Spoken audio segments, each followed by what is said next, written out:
Saya percaya kita semua sudah mempersiapkan yang terbaik untuk kita datang kepada Tuhan. Amin. Mari sama-sama kita tundukkan kepala, kita berdoa bersama. Kami mengucap syukur Tuhan buat kebaikan-Mu dalam kehidupan kami. Sungguh Tuhan, tidak ada alasan buat kami untuk kami bersyukur kepadamu Tuhan. Bersyukur buat semua pertolongan-Mu. Bersyukur buat kasih karunia-Mu. Bersyukur buat anugerah-Mu dalam kehidupan kami Tuhan.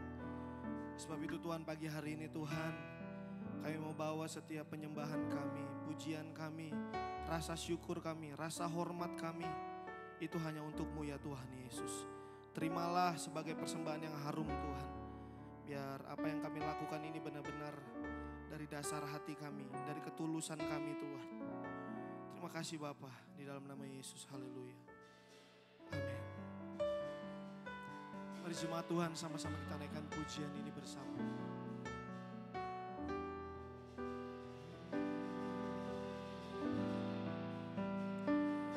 Di hatimu terukir namaku, di matamu terukis wajahku, bukan karena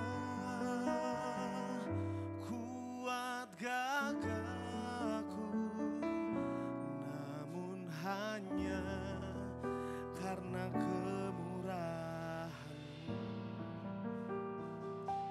Meski terhadang aku terjatuh, tak pernah lelah Kau hampiriku, memelukku, amin, dengan cinta-Mu. Betapa besar mulia kasih-Mu. Bagimu Tuhan segala pujian, hormat kemuliaan, tiada ternilai salib-Mu Tuhan. Sungguh berharga Engkau Yesus. Makasih Bapak. Di hatimu, mari sama-sama jemaat Tuhan. Terukir namaku, di matamu terlukis wajahmu, bukan karena kuat gagahku, namun hanya karena kemurahan-Mu. Meski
Bagimu Tuhan segala pujian,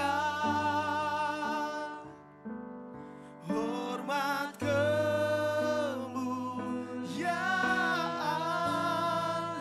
tiada ternilai. Salibmu Tuhan sungguh berharga. Mari sama-sama saya undang kita bangkit berdiri Bapak Ibu. Bagimu Tuhan segala pujian, hormat kemuliaan tiada ternilai. Salibmu Tuhan sungguh berharga Engkau Yesus, sungguh berharga.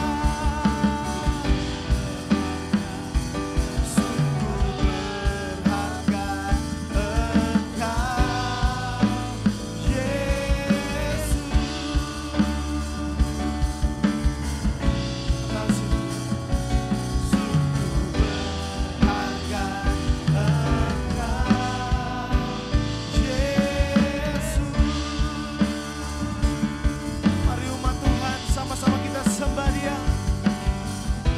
Engkau berharga Tuhan, tiada ternilai kasih-Mu. Begitu besar kasih-Mu Tuhan. Haleluya, haleluya.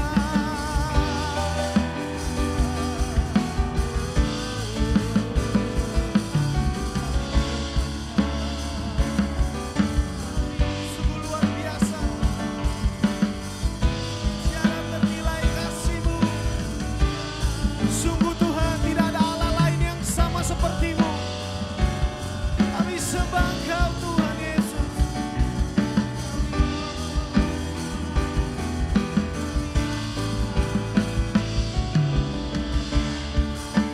Haleluya, ku sembah, ku sembah. Haleluya, ku sembah. Ku sembah Kau Tuhan. Ku sembah Kau Tuhan. Tiada Allah yang sama seperti-Mu. Lebih lagi mari sama-sama sembah. Wow. Yesus Engkau ditinggikan. Yesus Engkau ditinggikan sampai selama-lamanya. Hanya nama-Mu Tuhan. Haleluya.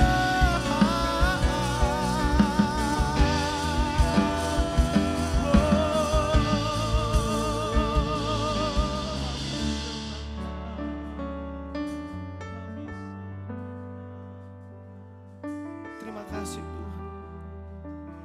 Dengan apa kan kami balas semua perbuatan tangan-Mu. Tidak ada yang dapat membalas kasih karunia-Mu Tuhan. Tuhan, biar Engkau temukan kami di tempat ini sebagai penyembah-penyembah yang benar Tuhan. Tangkap setiap kami, lihat setiap hati kami Tuhan. Biar pikiran kami, hati kami itu benar-benar tertuju kepadamu Tuhan. Makasih Bapa. Terima kasih buat cinta-Mu Tuhan. Terima kasih buat cinta-Mu Yesus. Betapa besar kasih pengampunan-Mu Tuhan.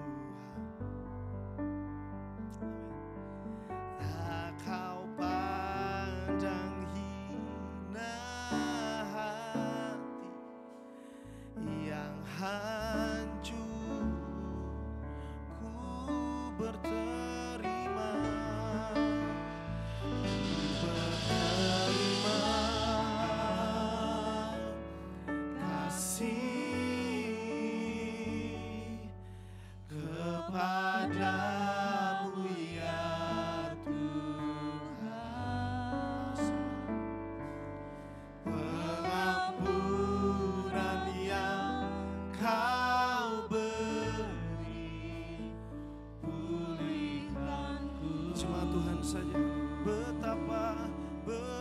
besar kasih, betapa besar. Terima kasih.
Namanya Yesus Bapak Ibu. Tidak ada Allah lain yang sama seperti Dia.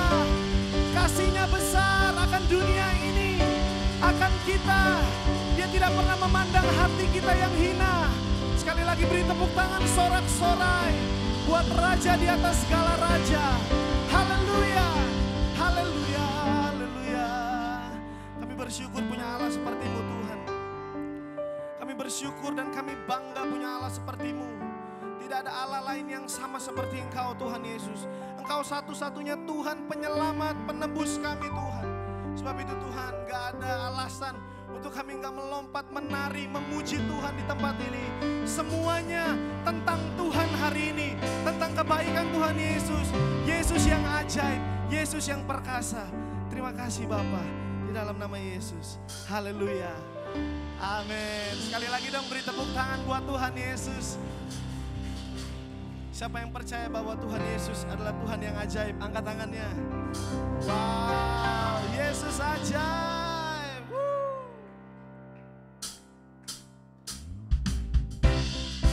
Mari sama-sama tepuk tangan. Haleluya.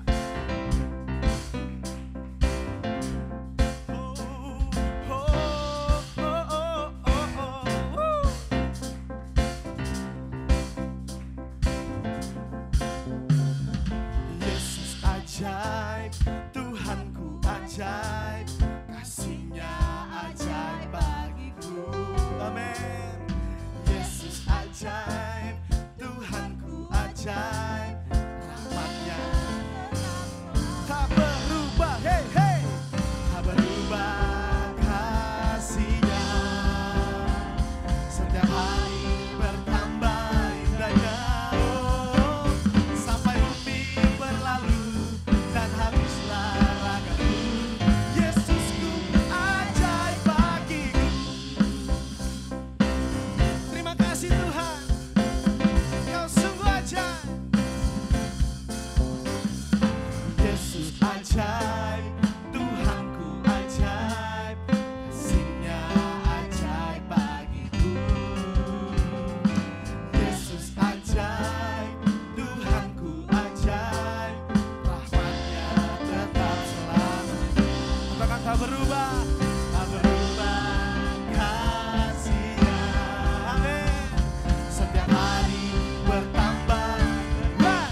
Hahaha, Yesus ajaib.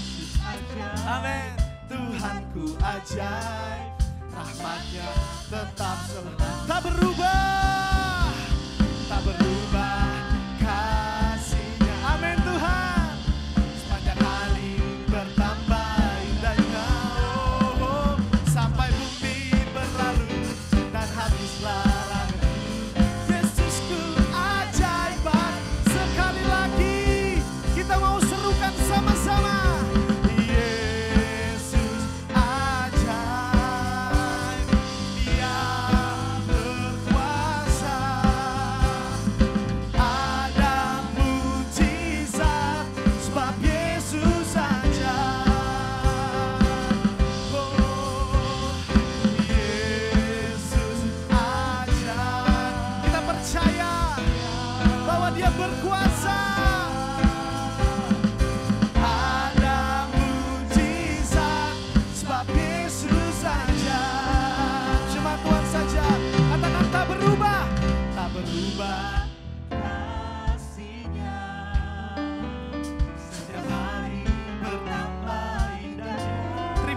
Tuhan Yesus, dan habislah ragaku. Sama-sama yo.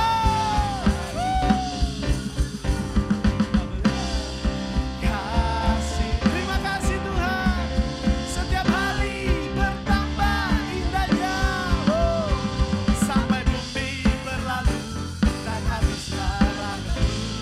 Yesusku ajaib bagiku.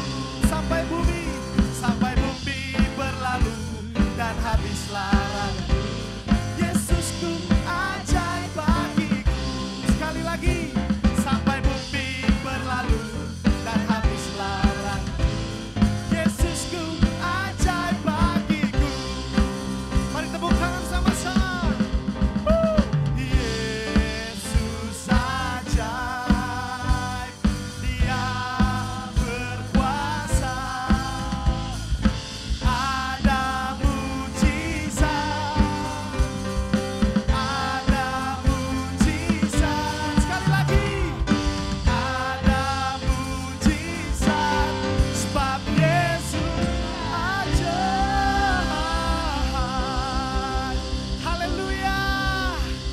Yesus kita ajaib, amin Bapak Ibu. Yeay. Kami mau masuk lebih dalam lagi Tuhan.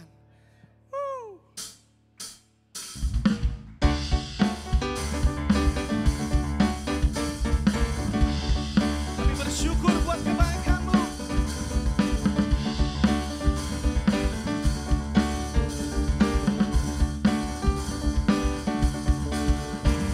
Masuki gerbangnya dengan hati bersyukur, halamannya dengan pujian. Kataku hari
pergi. Dia kirangkanku, oh dia kirangkanku. Tuhan lihat anak-anakmu di tempat ini. Kami bergirang Tuhan, sebab kasih setiamu ada dalam hidup kami. Ku bersuka sebab sama-sama. Dia kirangkanku, oh dia kirangkanku. Ku bersuka sebab dia kirangkanku, oh dia kirangkanku, oh dia kirangkanku. Musik memuji Tuhan. Mari sama-sama tepuk tangan. Terima kasih Tuhan Yesus. Engkau girangkan kami. Kami bersuka cita. Hey, dia girangkanku, oh dia girangkanku. Ku bersuka sebab dia girangkanku, oh dia girangkanku, oh dia girangkanku. Ku bersuka sebab dia girangkanku. Ku bersuka sebab dia girangkanku, amin. Ku bersuka sebab dia girangkanku.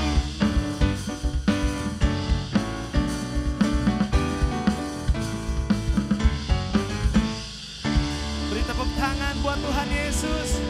Mari lebih dahsyat lagi orang-orang yang bergirang dalam Tuhan Yesus. Haleluya, haleluya. Mari Bapak Ibu sebelum duduk, lihat samping kanan kirinya, kasih senyuman yang terbaik. Haleluya. Boleh dibuka dulu maskernya, nggak apa-apa. Sebentar aja. Oke, silakan duduk Bapak Ibu. Puji Tuhan. Kita akan masuk dalam kebenaran firman Tuhan. Makasih Bapak. Kami percaya Tuhan. Kami percaya Bapak. Makasih Tuhan Yesus. Ya Tuhan.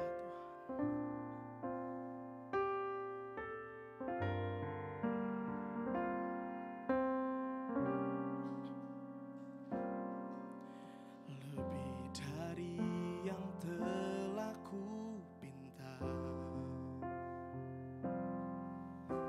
lebih dari yang telah ku pikirkan. Amin. Semuanya Engkau sediakan dalam hidupku.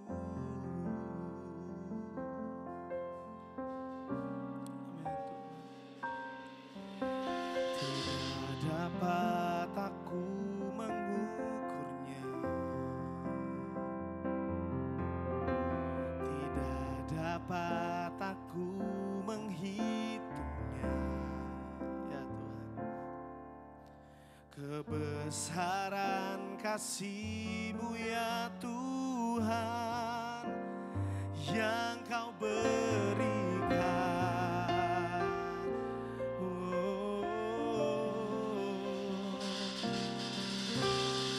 Ku bersyukur padamu,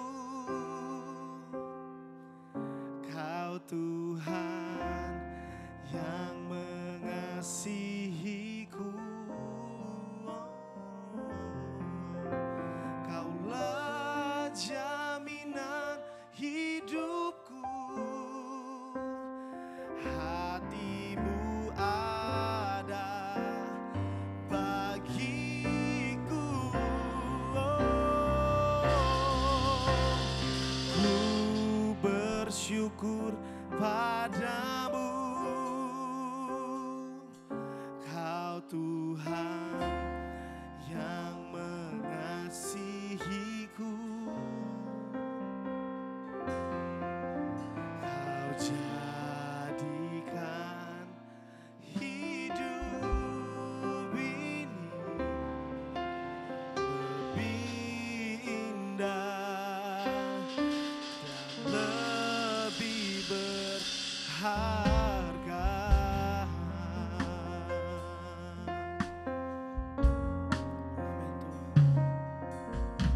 Lebih dari yang telah ku pinta.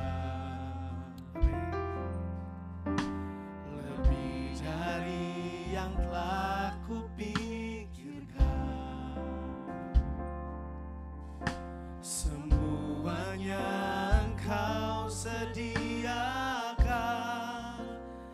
dalam hidupku. Makasih Tuhan Yesus. Tidak dapat aku mengukurnya. Ya benar Tuhan. Tidak dapat aku menghitungnya. Kebesaran kasih-Mu ya Tuhan yang Kau berikan. Sama-sama kami bersyukur. Ku bersyukur padamu, Kau Tuhan yang mengasihiku. Kaulah jaminan hidupku, hati-Mu ada bagiku. Ku bersyukur padamu, Kau Tuhan yang mengasihiku. Kaulah jaminan, Kau jadikan hidup ini lebih indah dan lebih berharga. Ku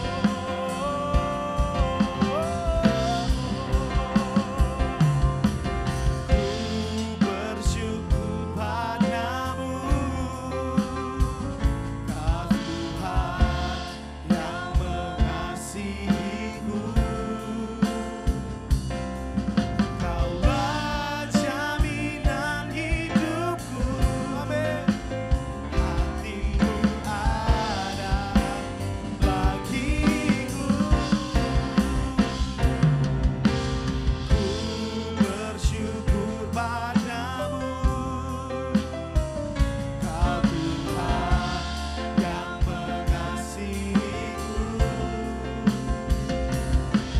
Kau jadikan hidup ini lebih indah dan lebih berharga.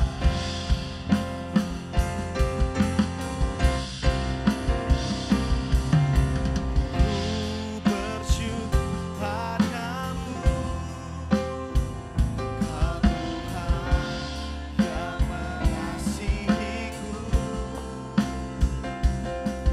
Kaulah jaminan hidupku, hati-Mu ada bagiku.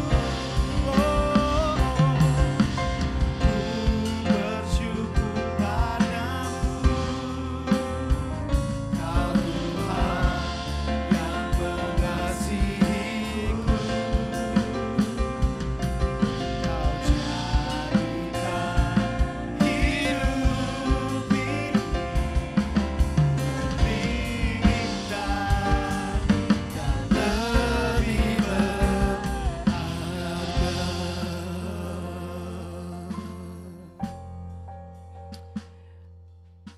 Kami tahu bahwa hidup kami ini jadi bermakna, hidup kami jadi berarti karena kehadiran Tuhan dalam hidup kami. Bawa kami pada sebuah kesadaran bahwa memiliki Tuhan adalah sebuah anugerah. Memiliki Tuhan itu kami memiliki semuanya. Jangan biarkan mata hati kami teralihkan kepada hal-hal yang lain. Tapi tolong kami untuk melihat bahwa keindahan dunia tidak akan pernah bisa memudarkan kasih kami dan cinta kami kepadamu. Bahkan kesulitan dan tantangan sedikit pun, bahkan sebesar apapun, itu tidak akan pernah memisahkan kami dari kasih-Mu yang besar. Engkau tetap mencintai kami. Bahkan Kau merindukan kami setiap waktu, setiap saat. Karena Kau Bapa kami yang baik. Kau sahabat kami. Kau Tuhan. Kau juru selamat kami. Ini waktunya kami datang dengan hati yang haus dan lapar akan Tuhan. Kami mau belajar firman. Kami bukan hanya mau mendengar, kami mau menjadi pelaku firman-Mu. Supaya kami mengalami semua yang Tuhan rancangkan dalam hidup kami. Supaya kami menerima semua bagian-bagian yang Tuhan sudah sediakan buat kami. Supaya kami dapat menceritakan pengalaman-pengalaman perjumpaan kami dengan Tuhan kepada semua orang. Supaya lewat hidup kami orang boleh melihat Tuhan. Menguduskan nama-Mu, memuliakan nama-Mu. Ini hidup kami taruh di atas mezbah-Mu. Sebagai persembahan yang hidup, yang kudus dan yang berkenan kepadamu. Mari Tuhan biar firman-Mu memperbaharui paradigma kami, nilai-nilai kehidupan kami, prinsip-prinsip kehidupan kami terus di-upgrade. Sampai kami terus bertumbuh dalam keserupaan dengan Yesus. Tolong hamba-Mu dengan bahasa yang sederhana.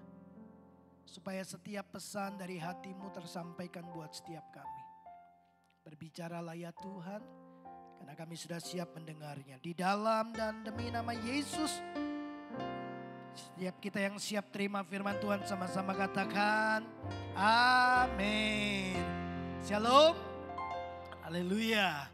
Bapak Ibu bisa bilang sama kiri kanannya atau di belakangnya bilang begini. Kehadiran-Mu membuat ibadah ini jadi lebih lengkap ya. Haleluya. Baik Bapak Ibu, minggu lalu kita belajar tentang kerinduan seorang sahabat ya. Nah, minggu ini saya ingin mengajak Bapak Ibu untuk kita belajar sama-sama dari firman Tuhan. Saya kasih tema menjumpai Sang Raja. Ya, Bapak Ibu mari coba lihat ayat ini. Di dalam Yesaya pasal 55 ayat yang ke-6. Tuhan berkata kepada umat Tuhan. Dan tentu hari ini pesan ini sampai kepada Bapak Ibu Saudara. Dikatakan bahwa carilah Tuhan selama Ia berkenan ditemui. Berserulah kepadanya selama Ia dekat. Jadi Tuhan berkata kepada umatnya, kepada saudara dan saya, carilah Tuhan selama Ia berkenan ditemui. Ya, kemudian berserulah kepadanya selama Ia dekat. Bapak Ibu seberapa jauh sih, seberapa dekat sih Tuhan dengan kita? Halo, seberapa dekat? Ya, kan dikatakan berserulah kepadanya selama Ia dekat.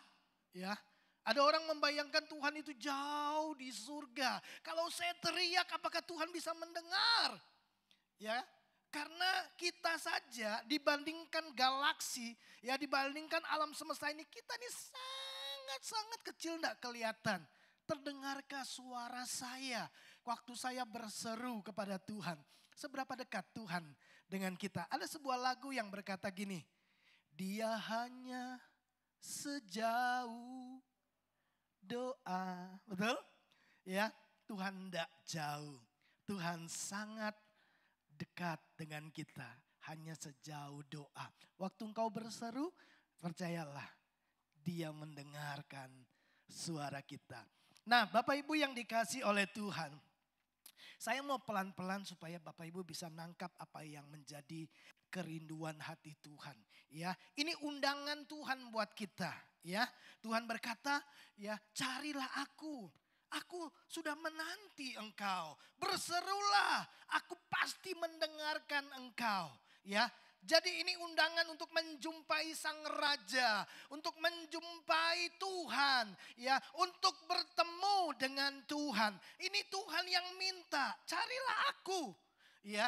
Nah, ini saya berharap Bapak Ibu setiap kita meresponi apa yang Tuhan mau kita kerjakan dalam kehidupan kita. Bapak Ibu yang dikasih oleh Tuhan, doa seringkali dibicarakan lebih dari apapun. Saudara datang curhat dengan seseorang teman saudara. Nanti kalau dia tidak bisa kasih solusi apa-apa, dia akan bilang apa? Berdoa saja. Ya kan? Bapak Ibu telepon Bapak Gembala, Pak tolong apa? Doakan saya. Ya, doa itu seringkali dibahas, dibicarakan, diucapkan, diungkapkan. Tapi Bapak Ibu yang menyedihkan sekali adalah doa dipraktekkan kurang dari aktivitas apapun. Lebih sering dibicarakan, tapi kurang sering dilakukan. Betul? Minggu lalu, hari Selasa, hari Rabu kita dekom. Kita bahas tentang doa. Rata-rata ini orang Kristen, doanya kapan? Bangun pagi. Lalu minum obat, pil. Ya. Makan pagi, doa. Makan siang, doa. Makan malam, doa. 3 kali sehari minimal. Lalu nanti mau tutup hari, mau tidur, doa. Rata-rata ya 5 ini. Ya, kalau kurang paling makannya mungkin saya agak diet, makan 2 kali, ya 4 kali. Ya, itu pun kadang-kadang lupa. Ya, nah hari ini saya coba merenungkan kenapa ya. Padahal orang Kristen bilang doa itu berkuasa. Tapi kita kenapa jarang berdoa? Yesus berkata berdoalah dengan tidak jemu-jemu. Ya, tapi kita dapati kita tidak berdoa sesering apa yang Yesus mau. Betul enggak Bapak Ibu? Nah, dengarkanlah ini. Saudara dan saya tidak bisa benar-benar menjadi orang Kristen yang baik dan tidak berdoa. Saudara tidak bisa memiliki pernikahan yang baik dan tidak berbicara dengan pasanganmu. Ya kan? Saya tidak mungkin bisa memiliki pernikahan yang baik dan saya tidak bicara dengan istri saya. Tapi dengar ini juga baik-baik Bapak Ibu. Saudara bisa jadi orang Kristen dan tidak berdoa. Saudara bisa menikah dan tidak bicara dengan pasangan.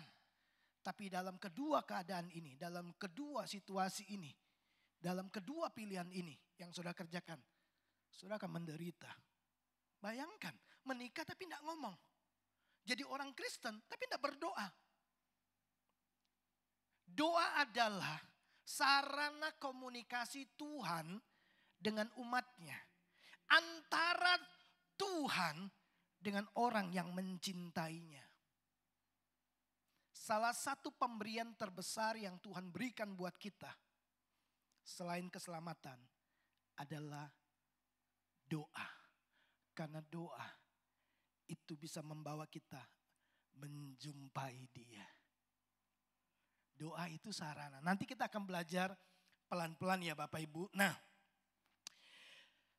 saya ingin mendorong Bapak Ibu Saudara bukan menumbuhkan rasa bersalah. Aduh kalau gitu saya harus banyak-banyak berdoa dong. Enggak, saya enggak mau Bapak Ibu berdoa karena rasa bersalah itu.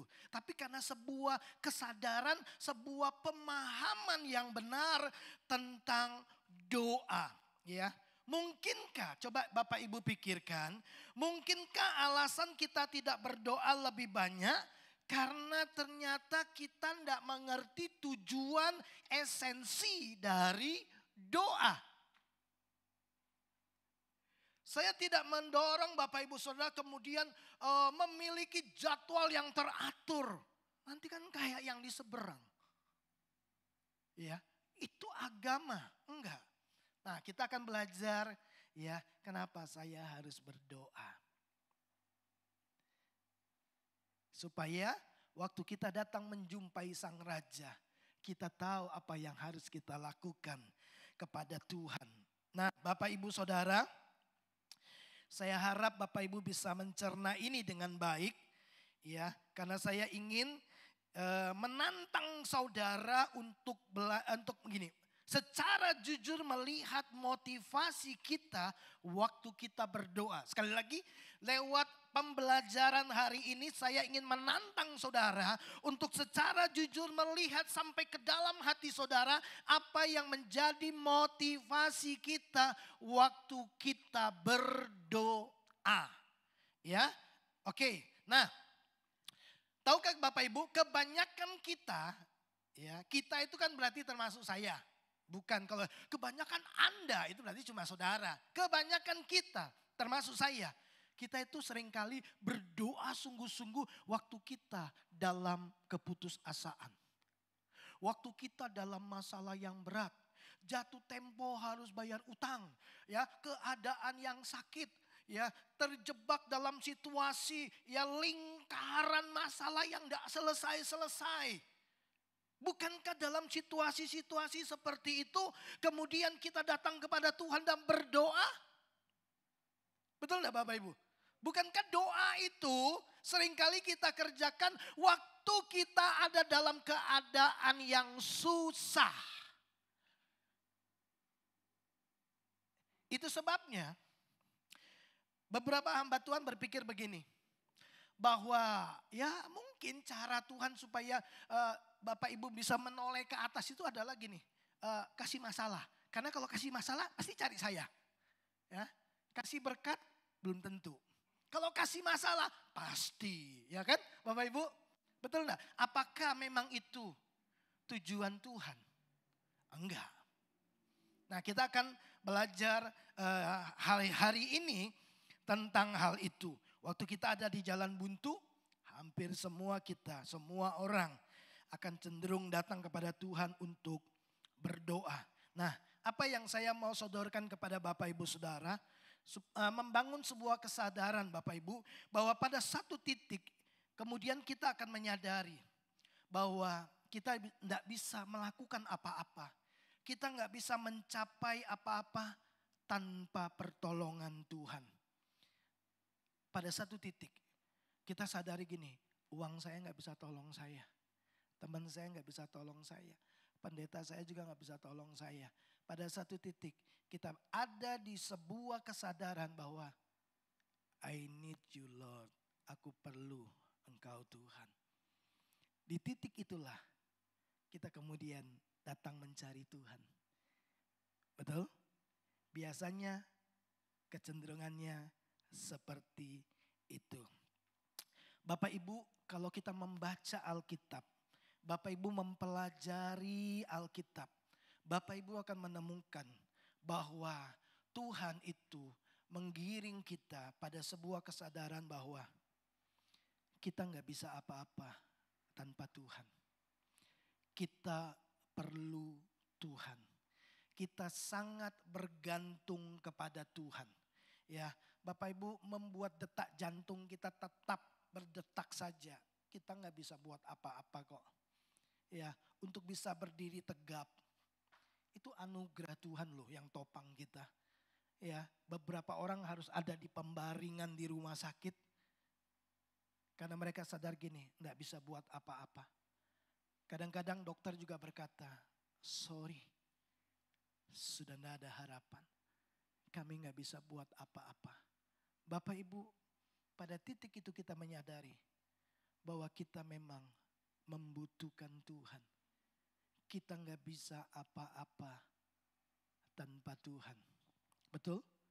Kita nggak bisa menghentikan hujan, nggak bisa menghentikan badai. Kita membutuhkan Tuhan. Bukan hanya waktu keadaan darurat, tapi setiap saat. Waktu saya mendengar beberapa rekan kemudian sakit. Di titik yang sama saya kemudian menyadari Tuhan. Kalau bisa sehat, bisa berdiri, bisa melayani Tuhan. Bukan karena saya lebih hebat dari mereka. Itu anugerah Tuhan. Ya, saya nggak tahu juga apa yang ada di dalam organ tubuh saya ini. Ya, berapa persen sudah ya terjadi penurunan kualitasnya. Jantungnya bagaimana, paru-parunya, ginjalnya, levernya, ya usus besar, usus kecil, ya apalagi. Saya enggak tahu seberapa sehat ya organ tubuh saya enggak tahu gitu. Betul enggak? Enggak pernah diperiksa sih. Tapi kalau hari ini bisa berdiri dan melayani Tuhan, saya melihat itu sebagai sebuah anugerah. Kalau Bapak Ibu bisa bekerja, bisa dapatkan uang, itu anugerah. Ada orang kesana kesini lamar cari kerja nggak dapat. Bapak Ibu dengan mudah mendapatkannya, itu anugerah. Bukan karena Bapak Ibu lebih pintar, bukan karena Bapak Ibu lebih bijaksana, lebih berprestasi, enggak. Itu ada campur tangan Tuhan dalam hidup kita. Amin. Nah, jadi Bapak Ibu, coba renungkan bagaimana kalau setiap hal yang terjadi dalam hidup kita sebagai murid Kristus, bahwa hal itu hanya bisa terjadi karena pertolongan Tuhan. Bukankah kita seharusnya terus menaruh kebergantungan kita kepada Yesus? Amin. Kepada Tuhan. Nah, inilah salah satu yang saya mau sodorkan kepada Bapak Ibu Saudara. Alasan pertama kenapa kita berdoa. Bapak Ibu coba lihat ini. Waktu saya berdoa, waktu Bapak Ibu berdoa, kita sedang menunjukkan bahwa saya butuh Tuhan. Bukan hanya waktu-waktu susah, tapi selalu butuh Tuhan. Setiap hari saya butuh Tuhan, setiap saat saya butuh Tuhan. Bapak Ibu keluar dari tempat ini melakukan sebuah perjalanan. Bapak Ibu nggak tahu apa rancangan setan di dalam perjalanan berikutnya. Bapak Ibu nggak tahu apa kejadian-kejadian yang akan menimpa kita. Beberapa orang lewat jalan dan nggak ngerti kalau kemudian nanti ada tanah longsor, ada pohon tumbang, ada supir yang mabuk oleng kemudian bisa nabrak saudara. Kita nggak tahu semuanya itu, betul? Begitu kita keluar dari tempat ini, tahukah Bapak Ibu Saudara, kita butuh Tuhan untuk memastikan kita tiba di rumah dalam keadaan selamat. Kita butuh Tuhan. Beberapa orang makan kesedak, bisa bablas kalau nggak cepat ditolong, betul? Padahal makan biasa. Ada orang dalam jamuan pesta, makan tiba-tiba bersin plus gitu langsung kejang-kejang bablas. Kita enggak tahu apa-apa beberapa menit ke depan Bapak Ibu. Ya, nah doa waktu kita datang menjumpai Sang Raja. Waktu kita datang menjumpai Tuhan, kita cuma mau ngomong, Tuhan aku perlu Engkau. Setiap saat. Bukan waktu susah, waktu aku mau keluar, waktu aku mau kerja, waktu aku mau membuat rencana, aku butuh Tuhan. Gereja ini bisa ada, itu karena campur tangan Tuhan. Kalau Bapak Ibu masih ingat, saya nggak tahu masih ada di di Facebooknya gereja atau enggak. Almarhum Pastor Andreas yang dari Cirebon, waktu pelayanan di tempat ini beliau bilang begini, jemaat kalau sampai tidak sadar bahwa gereja ini mendapatkan banyak anugerah, itu keterlaluan. Beliau aja datang dan berkata gini, gereja ini menerima banyak anugerah Tuhan. Oh, nanti coba cari ya. Oh, di YouTube. Istri saya bilang di YouTube itu ada. Itu terekam beliau ngomong, ini gereja banyak menerima anugerah Tuhan. Pastor Cindy bilang gereja ini ada apinya Tuhan. Bukan gerejanya yang hebat, Tuhannya yang hebat. Artinya gini Bapak Ibu, kita ini mendapatkan anugerah Tuhan yang luar biasa. Kenapa? Karena gereja ini memang dipersembahkan untuk Tuhan. pakai gereja ini untuk mengerjakan kehendak-Mu. Bukan untuk membesarkan denominasi. Bukan untuk membesarkan nama seseorang. No, ini hanya untuk Tuhan saja. Kenapa? Karena Dia yang mulai, Dia yang mengerjakannya, Dia yang terlibat di dalamnya, Dia yang membuat semuanya berhasil. Jadi Dia yang layak untuk diberitakan, Dia yang layak untuk dimuliakan. Sudah, sembunyikan nama kita. Biar Tuhan saja yang terdengar. Amin. Nah, Bapak Ibu, mari kita melihat, saya ingin membuktikan kepada saudara, ya, bahwa Yesus Kristus sendiri memberikan sebuah teladan hidup yang luar biasa dalam perjalanan hidupnya waktu dia di bumi.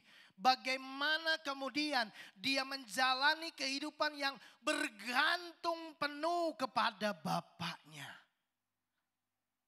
Kalau Tuhan saja menghidupi cara hidup seperti itu, bagaimana mungkin kita tidak melakukannya?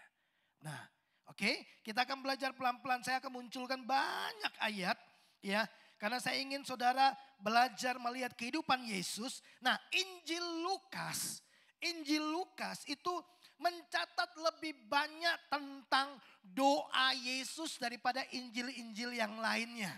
Ya, ada beberapa kisah yang tidak dicatat oleh Injil yang lain, tapi Injil Lukas kemudian bisa melihat bahwa doa itu sumber kekuatannya Yesus Kristus dalam pelayanan. Sumber kekuatannya waktu dia mengerjakan kehendak Bapaknya di atas muka bumi ini. Sumber kekuatannya untuk dia bisa menjalani ya misi dan menyelesaikannya sampai selesai. Nah, Yesus berdoa dalam kebergantungan total kepada Bapaknya di surga. Mari kita lihat beberapa ayat. Oke, kita mulai dari yang pertama. Bapak Ibu lihat ini. Lukas pasal yang ketiga ayat 21. Ya, dicatat di sana. Pada awal pelayanannya kita melihat bahwa segera setelah Yesus dibaptis, apa yang dia lakukan? Kelihatan enggak ya? Ketika seluruh orang banyak itu telah dibaptis dan ketika Yesus juga dibaptis dan apa? Wow. Yesus sedang berdoa. Setelah itu sebuah peristiwa, langit terbuka. Roh Kudus turun. Lalu kemudian ada suara yang berkata, inilah anakku yang kukasihi. Kepadanya lah aku berkenan. Yesus memulai dan dia berdoa. Bapa, aku mau mulai. Tapi kalau engkau tidak mengurapi aku, kalau engkau tidak pimpin aku, bagaimana mungkin aku bisa menyelesaikannya? Oke? Yesus bergantung penuh. Dan kemudian Bapak Ibu, dalam pimpinan Roh Kudus, kita tahu dia masuk kemana? Ke padang gurun 40 hari, 40 malam ngapain Bapak Ibu? Halo? Doa dan puasa. Dan Bapak Ibu tahu, dalam kebergantungannya kepada Bapaknya di surga, dalam pimpinan Roh Kudus, dia kemudian menggagalkan dan mengalahkan semua tipu daya setan. Betul? Oke, itu di pasal 4 dicatat, tapi saya lewatkan. Nah, coba Bapak Ibu lihat pasal yang kelima. Lukas kembali lagi mencatat, akan tetapi ia mengundurkan diri ke tempat-tempat yang sunyi dan berdoa. Sementara orang banyak datang mau lihat Yesus. Wah, ini waktunya saya tampil dan orang lagi suka-sukanya sama saya. Saya harus layani mereka. Yesus tahu bahwa gini, nggak bisa memulai pelayanan dan kemudian mengerjakan kehendak Allah tanpa aku mengerti apa yang Bapakku mau. Dia kemudian sementara orang banyak datang untuk lihat dia, dia justru mengambil waktu untuk apa? Berdoa. Coba lihat lagi Bapak Ibu. Lukas 6. Pada waktu itu pergilah Yesus ke bukit untuk berdoa dan semalam-malaman ia berdoa kepada Allah. Bapak Ibu tahu peristiwa apa ini? Minggu lalu ada ini. Yesus mau mengambil keputusan yang penting untuk memilih 12 murid. Betul? Dan dia tahu bahwa dia nggak bisa pilih, aku suka sama dia karena kita punya selera sama. Aku suka sama dia karena kita punya kecocokan, ngobrol nyambung. Yesus nggak pilih berdasarkan apa yang dia lihat, apa yang dia mau. Dia pilih berdasarkan apa yang Bapakku mau. Aku bergantung sama Tuhan, bahkan untuk memilih saja. Dia nanya Bapaknya, semalam-malaman dia berdoa. Nah kita mau pilih-pilih, kita kadang-kadang enggak doa. Yang penting suka, yang penting senang, yang penting menjanjikan, yang penting kelihatannya memberikan faedah. Pokoknya ambil gitu ya. Yesus enggak. Bukankah Yesus teladan hidup kita? Bukankah kita sedang bergerak bertumbuh untuk menjadi serupa dengan Yesus? Harusnya kita belajar dari Yesus. Bagaimana doa, waktu dia berdoa. Dia sedang menunjukkan kebergantungannya kepada Bapaknya di surga. Dia sedang memberitahu kepada kita bahwa dia sendiri butuh Bapa untuk menuntun dia. Oke, lanjut. Ini Lukas 6. Sekarang Lukas 9. Pada suatu kali ketika Yesus berdoa seorang diri, lagi-lagi berdoa. Datanglah murid-muridnya kepadanya. Lalu waktu mereka datang, Yesus bertanya kepada mereka, siapakah aku ini? Bahkan waktu dia mau mengajar murid-muridnya, dia mau menyatakan dirinya kepada murid-muridnya, Yesus berdoa dulu. Bapak Ibu lihat, semua hal yang dia mau kerjakan,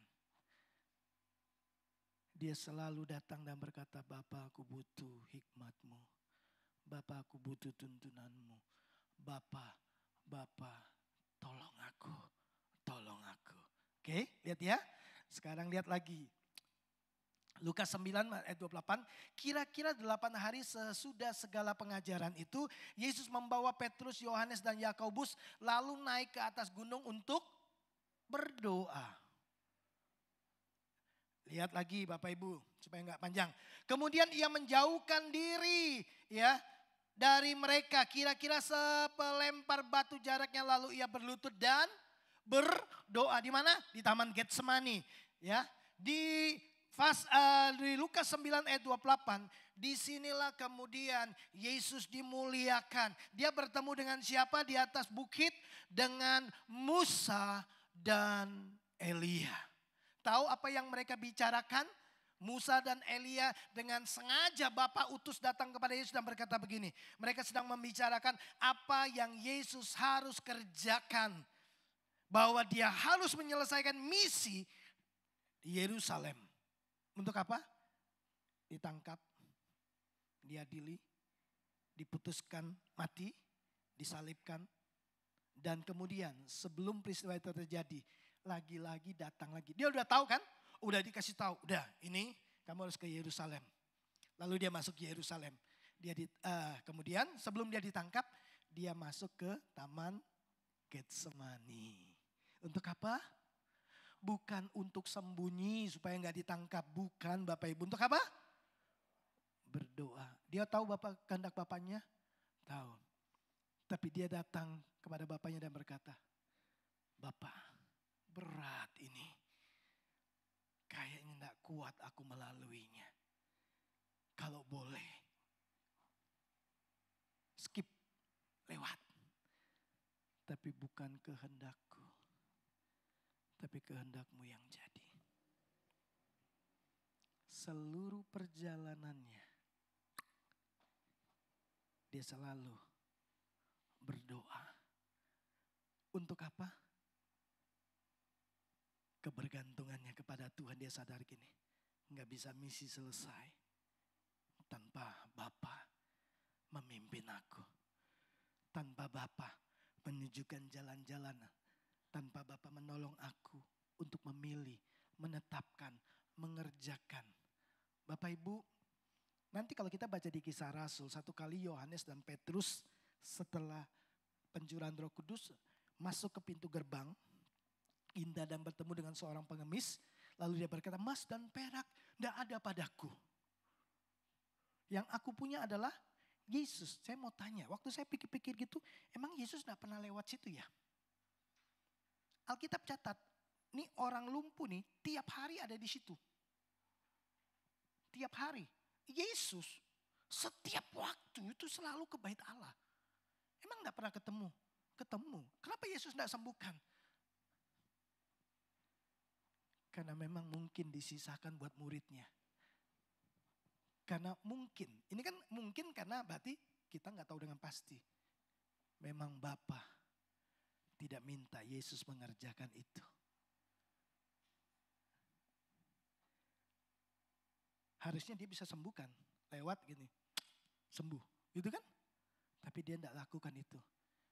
Kalau Bapa tidak minta dia lakukan. Oh, dia bergantung penuh sampai pada apa yang harus dia kerjakan. Bapak Ibu yang dikasih oleh Tuhan. Mari ya, kenapa Yesus selalu berdoa? Apa yang dia lakukan ya atas inisiatif sendiri itu cuma satu. Berdoa. Berdoa itu inisiatif Tuhan datang. Selebihnya yang dia kerjakan semua dari Bapaknya. Semua dalam tuntunan Bapaknya. Dia minta Bapaknya untuk menolong dia untuk mengerjakan apa yang dia mau. Kalau Bapak Ibu baca di dalam Yohanes pasal 5 ayat 19. Yesus bilang begini. Anak tidak bisa melakukan apapun dari dirinya sendiri. Dia melakukannya karena dia melihat Bapa mengerjakannya. Yesus ngomong gitu. Ya, dengan diri saya tidak bisa lakukan apa-apa. Itu juga dicatat dalam Yohanes 5 ayat yang ke-30. Ini kemudian memberikan kepada kita sebuah pertanyaan kan buat saudara dan saya. Kalau Yesus yang adalah Tuhan dalam wujud manusia saja berkata, aku tidak bisa lakukan apa-apa dari diriku sendiri. Aku sangat bergantung kepada Bapakku yang di surga. Nah, lalu kita murid-muridnya, kita pengikutnya. Bagaimana mungkin kita melakukan hanya dengan kekuatan kita? Kita butuh Tuhan, butuh datang menjumpai Sang Raja dan berkata, Tuhan tuntun aku. Aku punya rencana ini Tuhan, aku mau lakukan ini Tuhan. Aku tidak bisa memilih kalau Tuhan tidak kasih aku hikmat. Aku harus berdoa dan datang kepada Tuhan. Jadi doa sedang menunjukkan kepada kita bahwa saya butuh Tuhan dalam semua area kehidupan saya. Betul? Kalau Yesus melakukannya, kita pun akan melakukannya. Bapak Ibu, doa menunjukkan kebergantungan kita kepada Tuhan. Doa menunjukkan kebutuhan kita akan Tuhan dalam semua area kehidupan setiap kita. Bapak Ibu, itu sebabnya tidak heran. Kemudian murid-murid datang kepada Yesus dan berkata, Guru, ajarlah kami berdoa seperti kau berdoa. Ya kan? Bukan mereka itu tidak pernah berdoa Bapak Ibu. Murid-murid bukan tidak pernah berdoa. Mereka berdoa sebelum mereka berjumpa dengan Yesus. Mereka ini orang Yahudi. Mereka menyembah Allah Yahweh. Mereka datang ke sinagog dan berdoa. Murid-murid berdoa. Tapi kemudian dia melihat begini. Yesus berdoa berbeda dengan kita berdoa. Kita mah doa minta.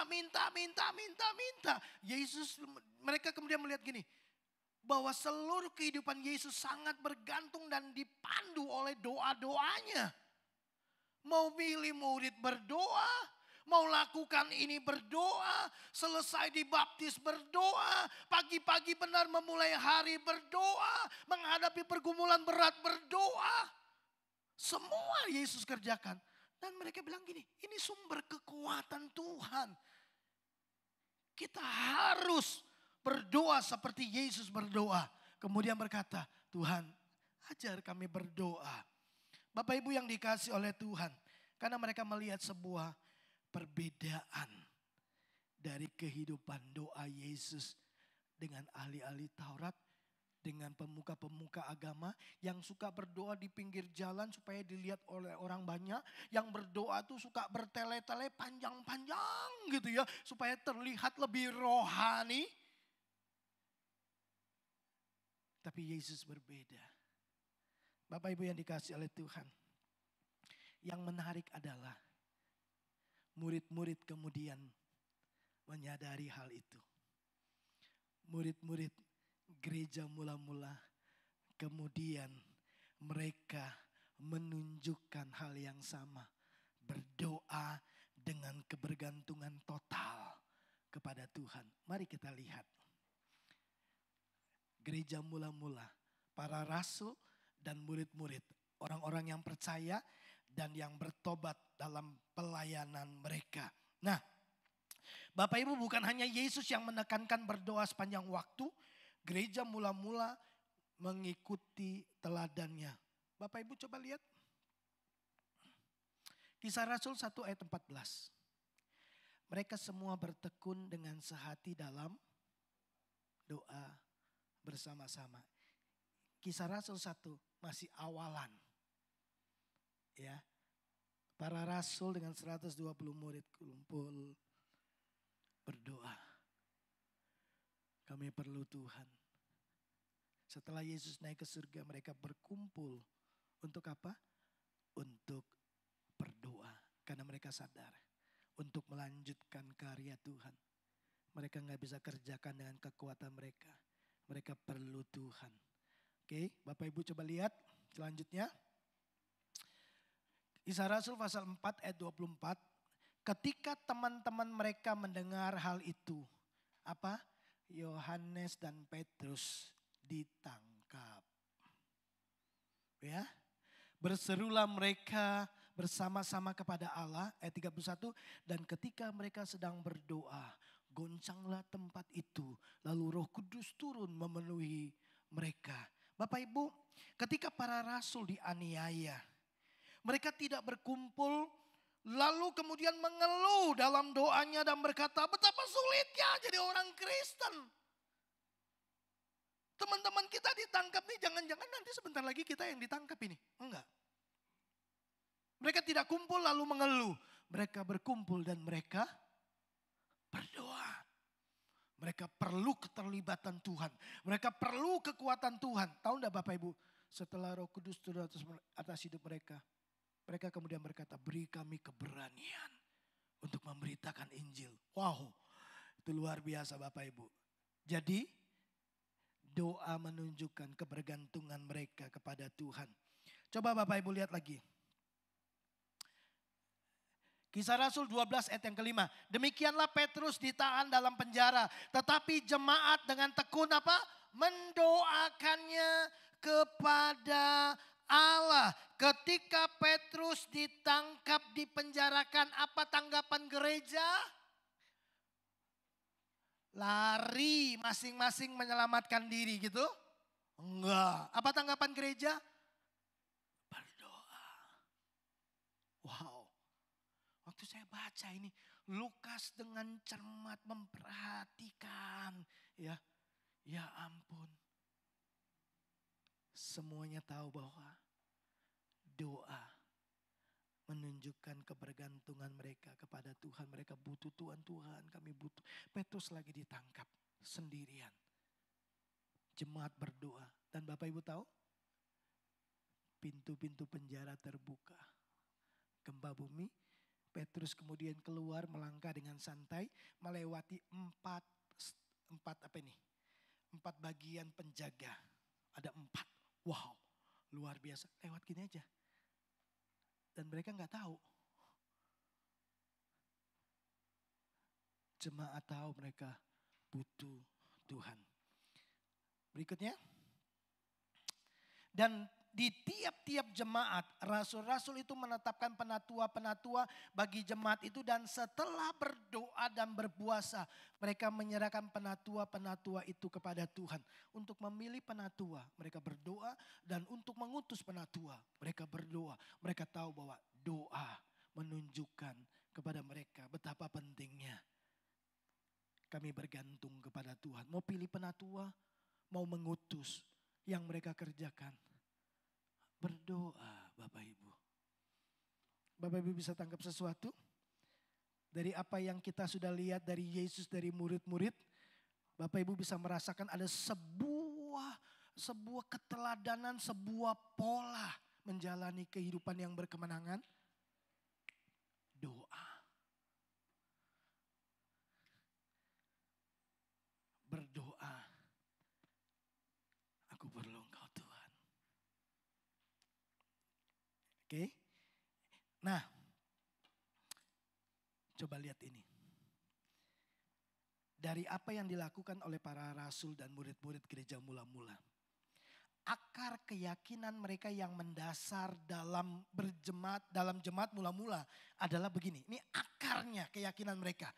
Mereka tidak dapat berbuat apa-apa tanpa Tuhan. Jadi mereka berdoa.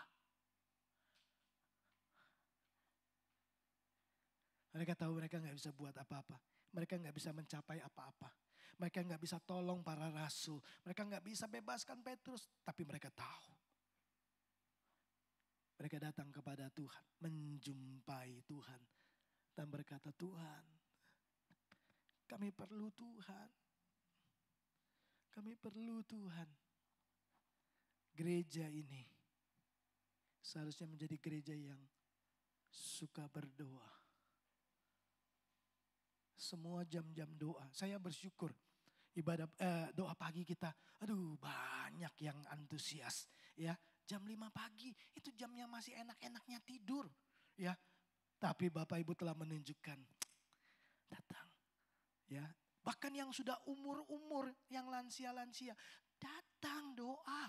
Jam 5 Bapak Ibu ya, saya percaya jam 5 datang ke tempat ini Bapak Ibu pasti bangunnya bukan jam 6.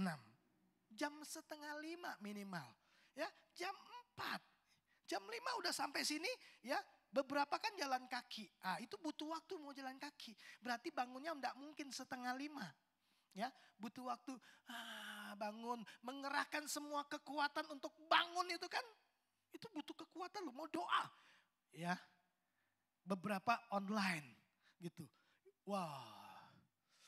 Kita sedang menunjukkan Tuhan memulai hari yang baru. Kami perlu Tuhan untuk pimpin. Ya, yang belum ikut, yang bisa datang-datang, yang nggak bisa ikut online. Salibkan dagingmu, memang lebih enak tidur. Tapi mari kita mulai tunjukkan gini. Tuhan, aku perlu Tuhan. Kalau nggak ada Tuhan, apa jadinya hidup saya? Oke, Bapak Ibu. Nah, itu sebabnya Bapak Ibu, saya mendorong Bapak Ibu Saudara, memotivasi Bapak Ibu Saudara, yuk berdoa. Kita berdoa karena kita mau bergantung penuh kepada Tuhan. Karena kita sadar kita tidak bisa buat apa-apa. Gereja mula-mula tahu hal ini. Nah, yang penting buat saudara dan saya adalah kalau gereja mula-mula menyadari kebergantungan mereka kepada Tuhan, lalu mereka datang kepada Tuhan dalam doa, bukankah seharusnya kita juga memilih bagian yang sama bahwa doa menjadi hal yang penting untuk menunjukkan bahwa kita mau bergantung sepenuhnya kepada Bapa di surga.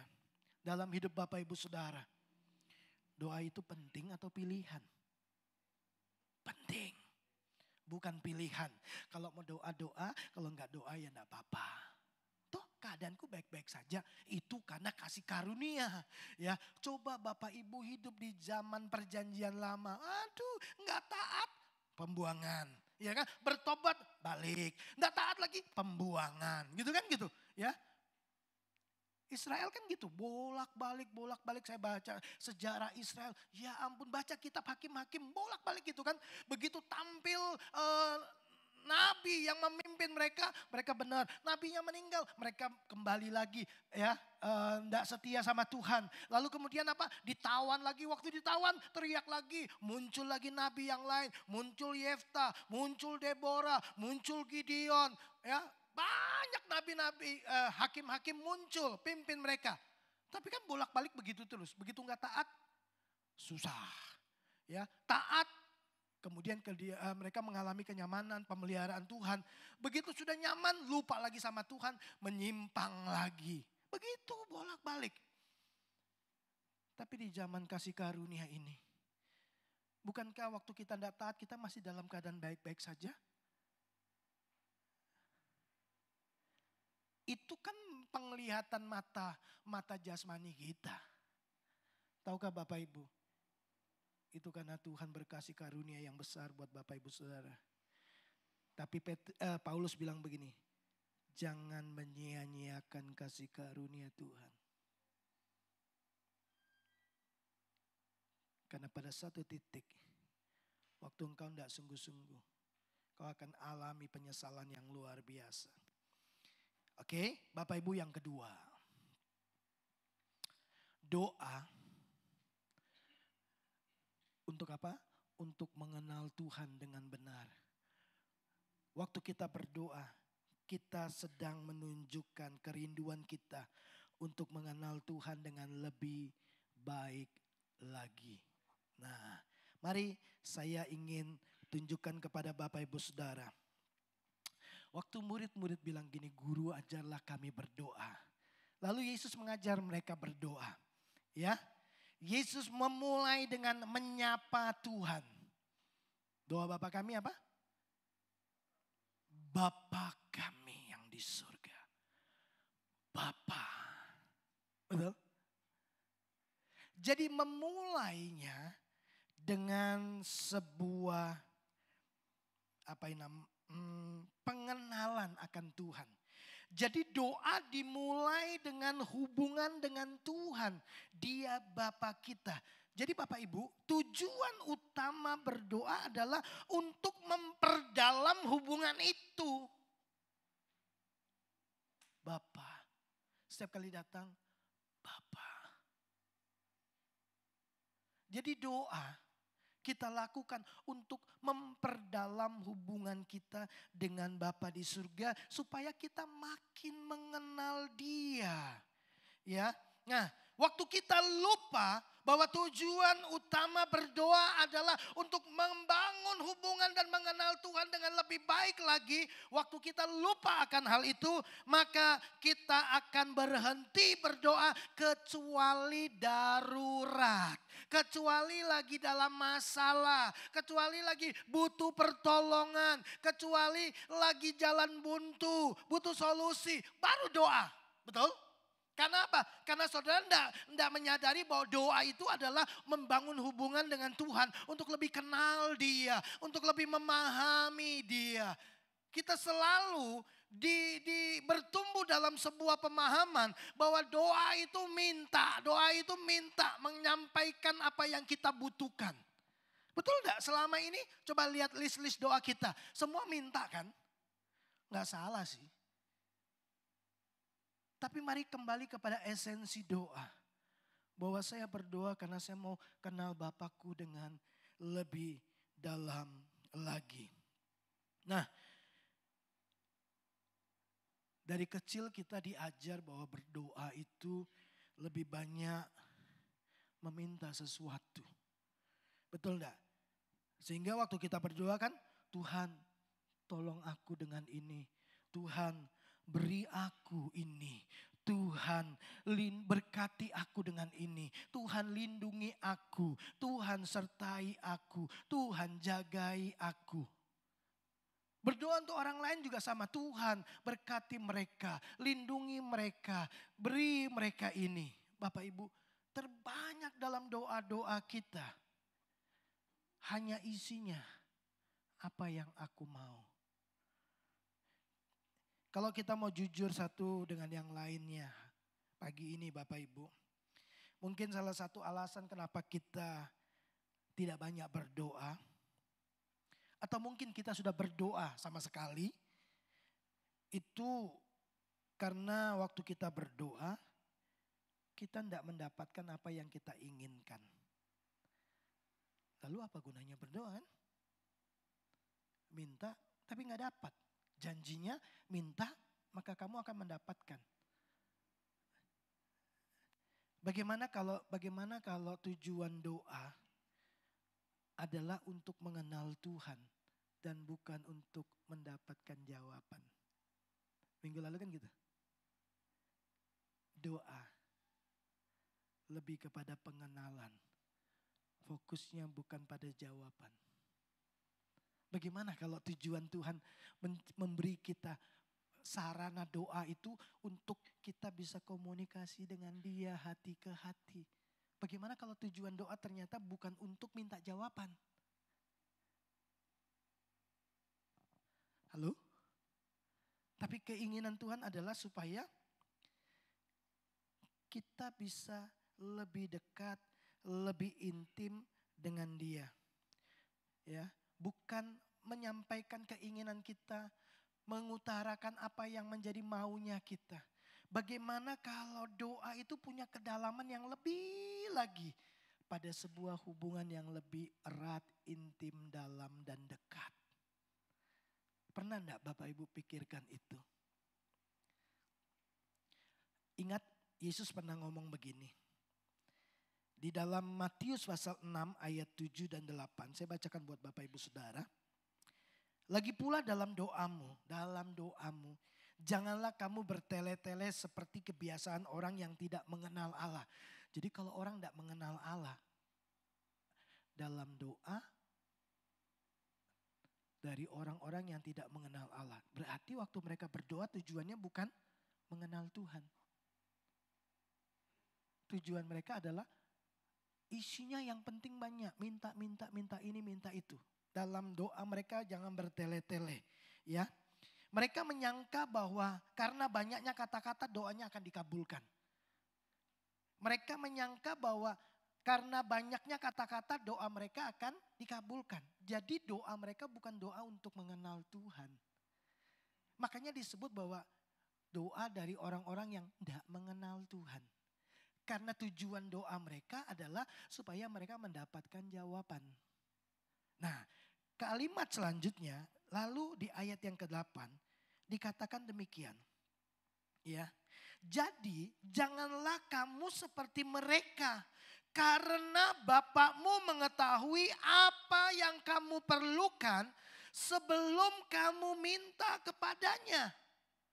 Jadi Tuhan tahu apa yang kita butuhkan sebelum kita memintanya. Mungkin kita bilang begini, kalau Tuhan sudah tahu segalanya, untuk apa saya berdoa?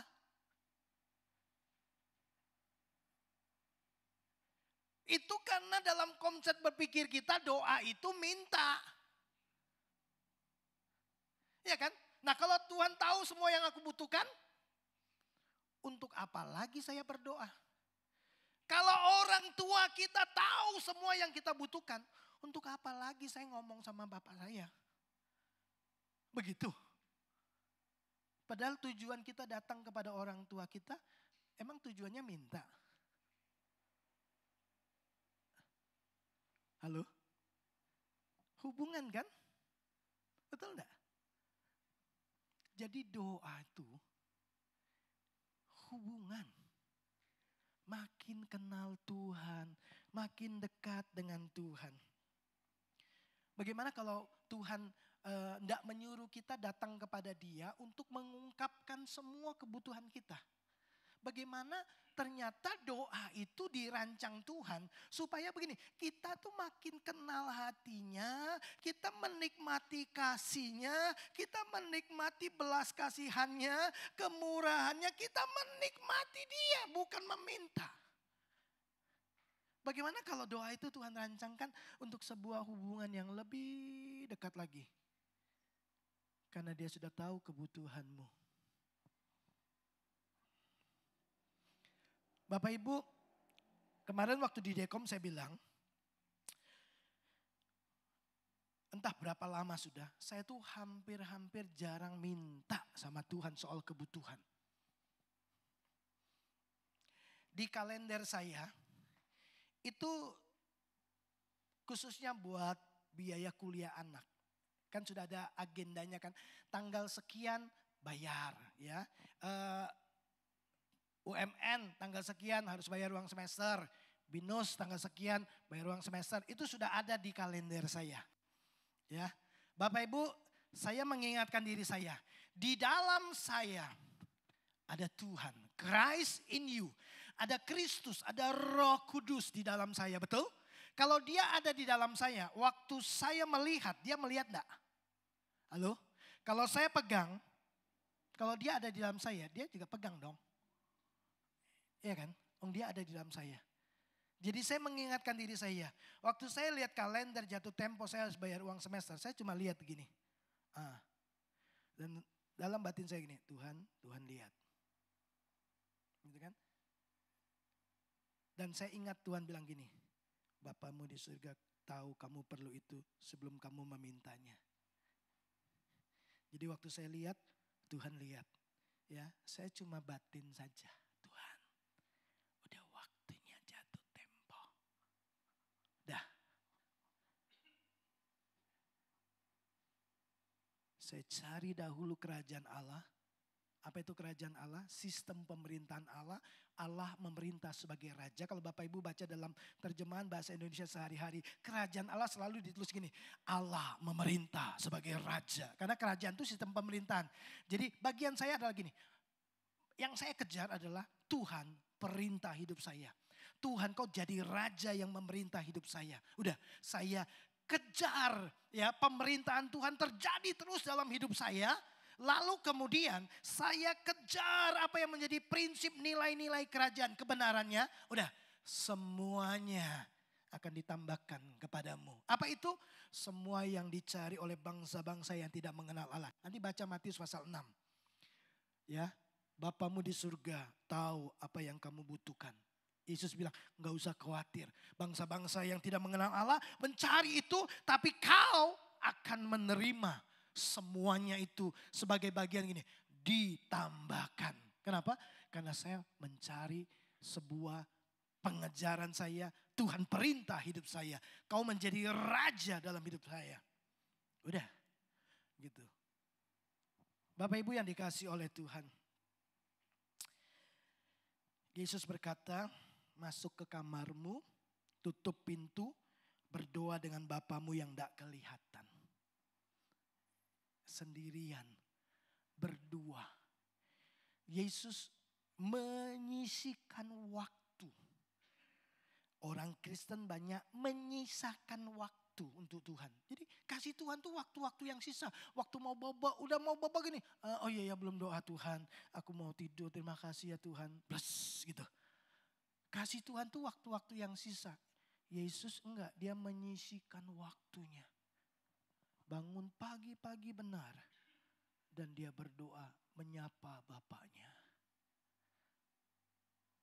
Saya mengajak Bapak Ibu Saudara. Bahwa jangan melewatkan waktu-waktu spesial dengan Tuhan. Bagaimana jika doa itu bicara tentang mengutarakan maunya dia, bukan maunya saya. Halo? Biasanya bagi kita doa kan kita mengungkapkan apa yang saya mau. Kita jarang tanya sama Tuhan apa yang dia mau. Kita punya keinginan. Bapak Ibu saya mau tanya, Tuhan punya keinginan enggak? Punya. Bapak Ibu tahu keinginan Tuhan? Bapak Ibu cari tahu apa yang Tuhan mau? Setiap kali kita datang kan kita mengutarakan apa yang kita mau. Kita jarang tanya apa yang kau mau Tuhan. Saya mulai melatih diri saya beberapa waktu ini Tuhan. Setiap kali datang Tuhan mau apa dari hidup saya? Tuhan mau saya lakukan apa di bulan ini? Hari ini Tuhan mau saya lakukan apa? Apa yang kau mau Tuhan? Apa yang kau kehendaki? Saya ingat, saya sering kali berdoa begini, menutup doa saya. Saya doanya gini, Tuhan, paksakan kehendak-Mu terjadi dalam hidup saya.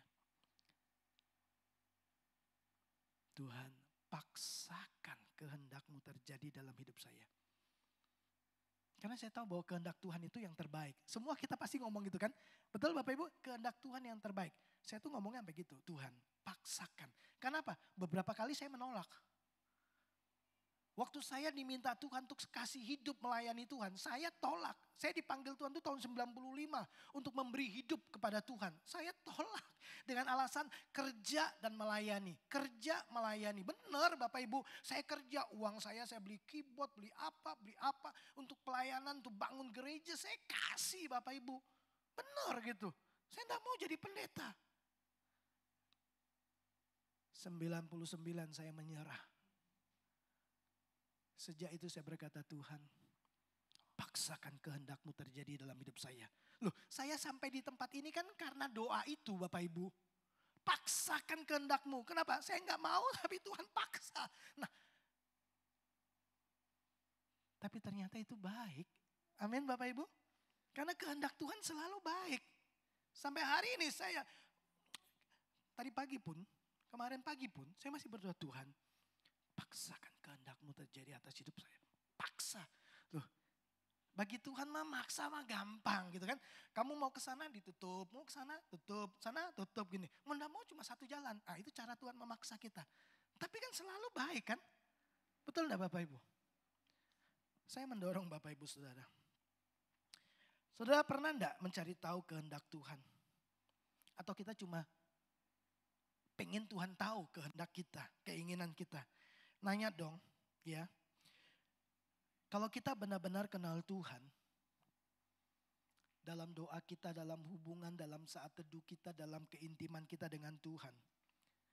Kalau Bapak Ibu mengenal bahwa Dia pemilik alam semesta.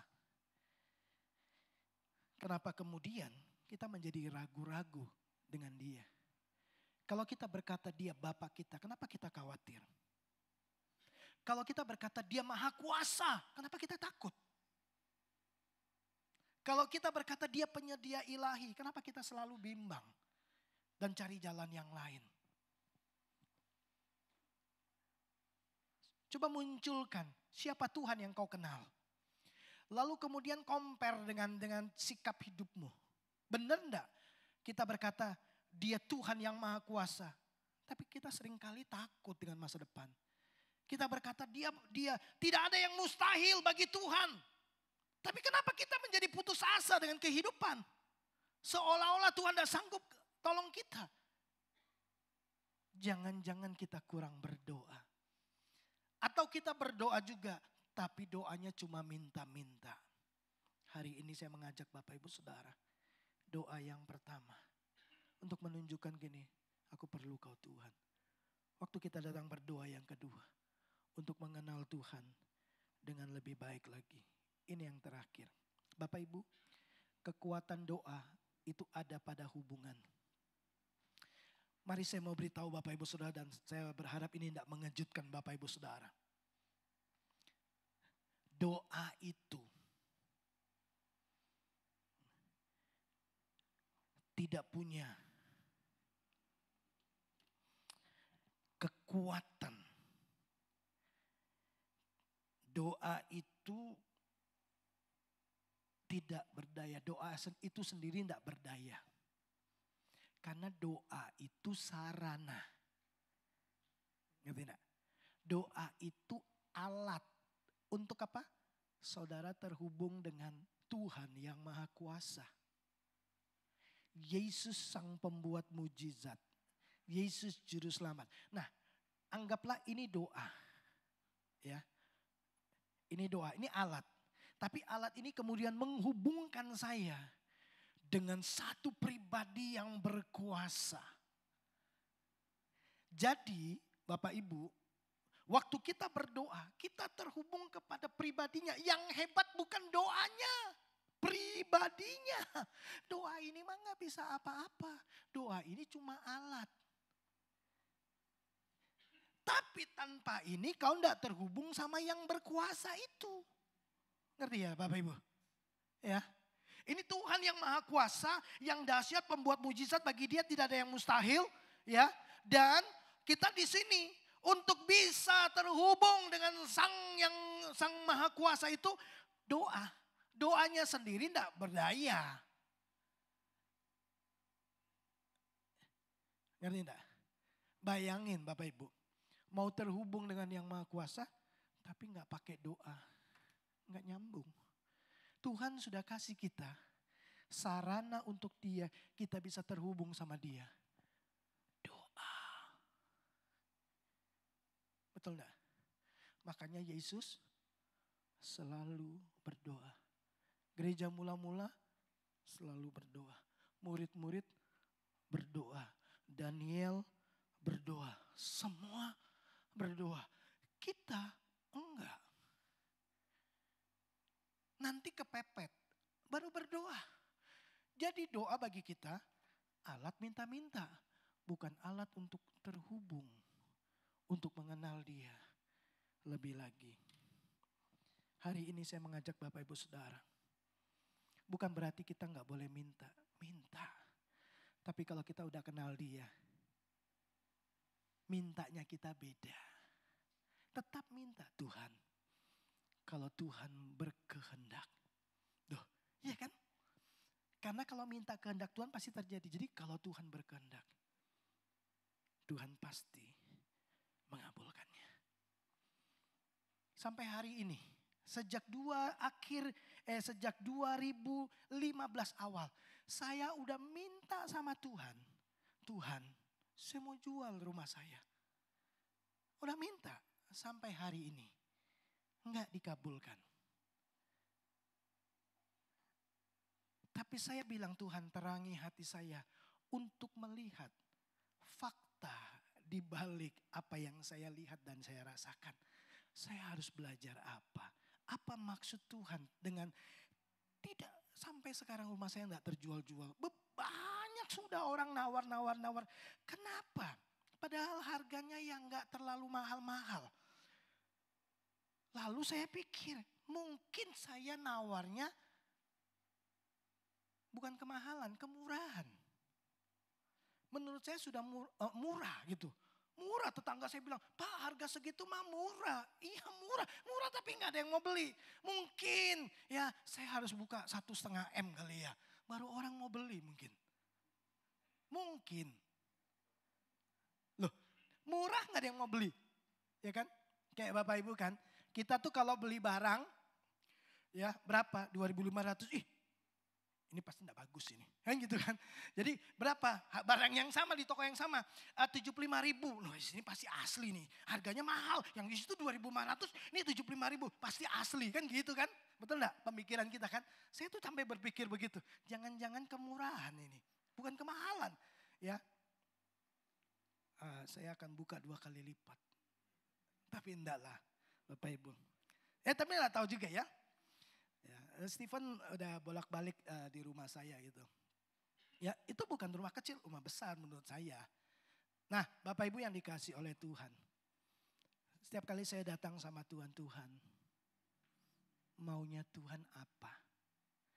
Bukan maunya saya, Tuhan maunya apa? Apa keinginanmu? Saya ingin kenal Tuhan lebih lagi. Ya, supaya apa? Supaya saya bisa minta seperti yang Tuhan mau. Tetap minta, tapi saya minta sesuai dengan apa yang Tuhan mau. Nah kalau minta sesuai dengan yang dia mau, ya udah pasti dikabulkan. Ya kan? Ya, enggak minta aja dikabulkan, apalagi minta seperti yang Tuhan mau.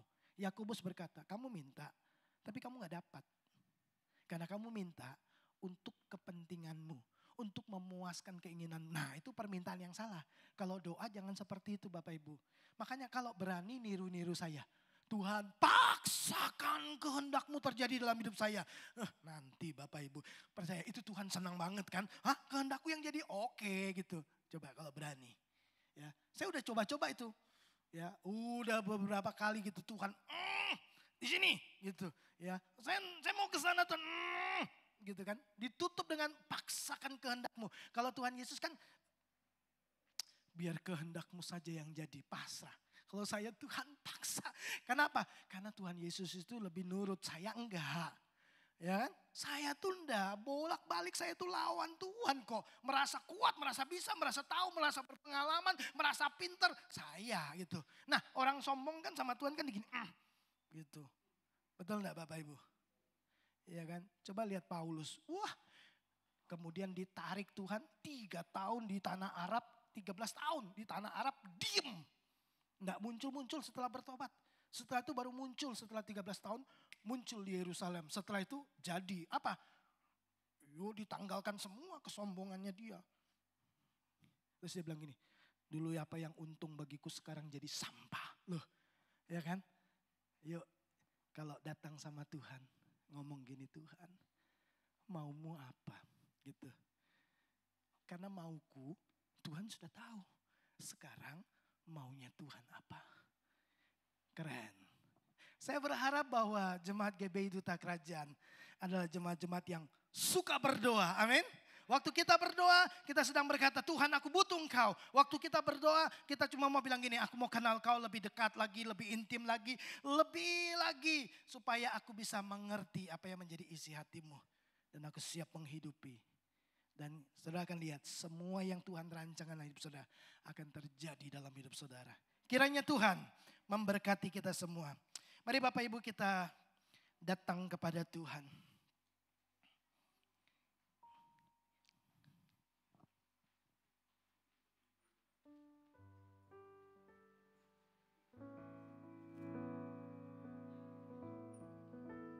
Yuk mari kita bangkit berdiri, kita datang kepada Tuhan.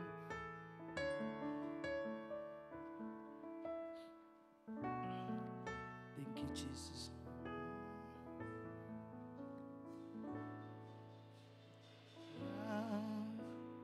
Allah baik, ya Allah baik, ya Allah baik, Allah baik bagiku. Katakan ya Allah baik. Ya Allah baik, ya Allah baik, ya Allah baik, Allah baik bagiku. Mari dengan pengenalan yang erat, intim, katakan Allah, ya Allah baik, ya Allah baik, ya Allah baik, Allah baik bagiku. Ini pujian yang sangat sederhana. Tapi kalau kita sungguh-sungguh mengenal bahwa Dia Tuhan yang baik, maka tidak sulit bagi kita untuk kemudian memberi hidup kita untuk dipimpin oleh Tuhan yang baik. Tidak sulit bagi kita untuk kemudian bergantung penuh kepada Tuhan. Kalau kita mengenal Dia adalah Bapa yang baik. Setiap kali waktu kita datang kepada Tuhan, kita sadar. Kita datang dengan sebuah sikap hati yang sadar bahwa Tuhan, aku butuh Tuhan. Aku perlu Tuhan. Karena aku kan mengenal Tuhan. Rancangan-Mu baik. Tujuan-Mu baik, kehendak-Mu baik. Maka tolong aku Tuhan, supaya aku bisa menundukkan diriku dan taat kepada Tuhan. Setiap kali aku berdoa, aku datang untuk mengenal hati Tuhan, untuk mengenal kerinduannya, untuk tahu apa yang menjadi kehendaknya.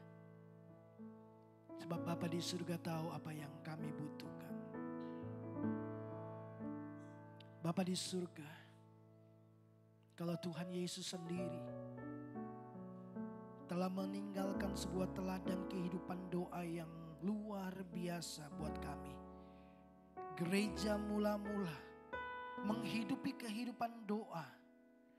Waktu mereka datang ke dalam pertemuan, bukan untuk membuka doa di awal pertemuan dan menutup doa di akhir pertemuan.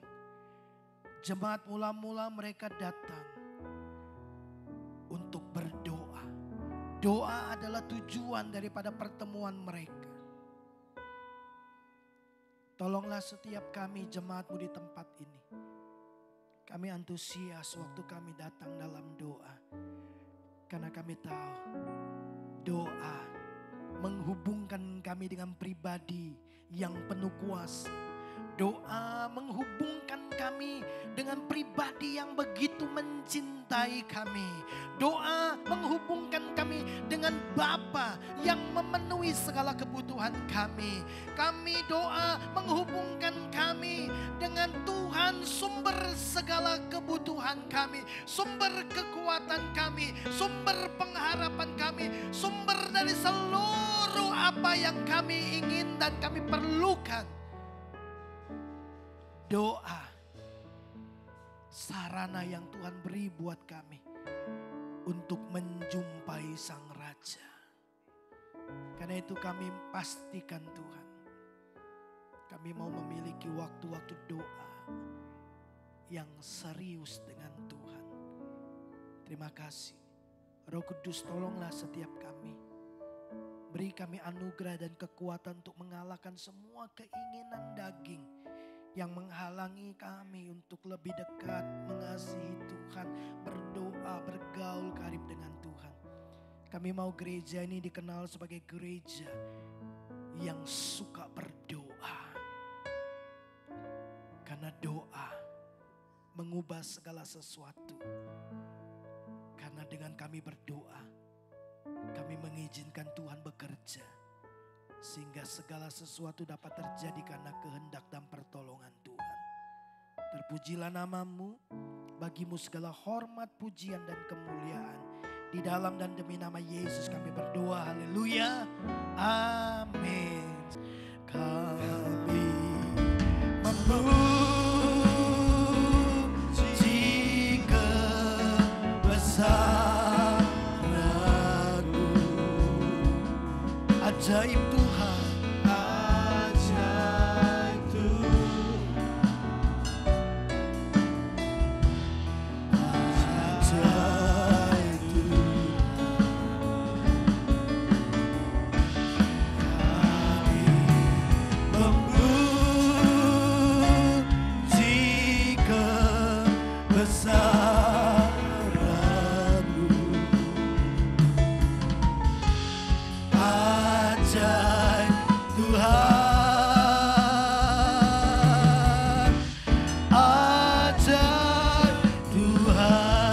Ajaib Tuhan, ajaib Tuhan, ajaib Tuhan, ajaib